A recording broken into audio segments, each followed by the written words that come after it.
તો Ahmedabad municipal corporation સંચાલિત હોસ્પિટલમાં વીજળીના ધાંધિયા જોવા મળ્યા છે। એલજી હોસ્પિટલમાં વીજળી ગુલ થતા હાલાકી લોકોને પડી રહી છે। વીજળી વગર આઈસીયુ અને લિફ્ટને અસર થઈ છે તો ક્રિટિકલ સારવારના દર્દીઓ હાલાકીમાં મુકાયા છે। આખી હોસ્પિટલમાં 15 મિનિટ સુધી વીજળી ગુલ રહી હતી।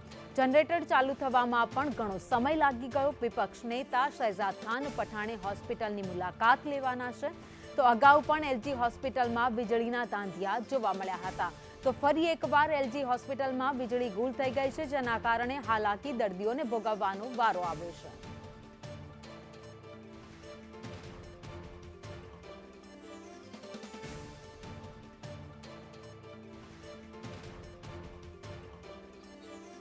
વધુ અપડેટ સાથે સંવાદદાતા કશ્યપ અમારી સાથે જોડાઈ ગયા છે।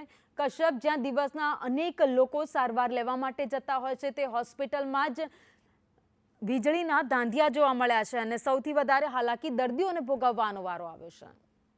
હવેની વધુ એક વખત એલજી હોસ્પિટલ વિવાદમાં આવી છે અને આ વિવાદ પાછળનું કારણ છે કે ત્યાં લાઇટો ગુલ થઈ ગઈ હતી। લાઇટો ગઈકાલે આ ગુલ થઈ ગઈ હતી। 15 મિનિટ માટે લાઇટો ગુલ થવાના કારણે લિફ્ટમાં જે અવર જવર કરતા હતા તે મુસાફરોને અગવડતા પડી હતી। તે લોકોને રેસ્ક્યુ કરી અને અલગ અલગ ફ્લોર ઉપર ઉતારવાની ફરજ પડી હતી। સાથે જ આઈસીયુમાં રહેલા દર્દીઓને પણ અગવડતાનો સામનો કરવો પડ્યો હતો।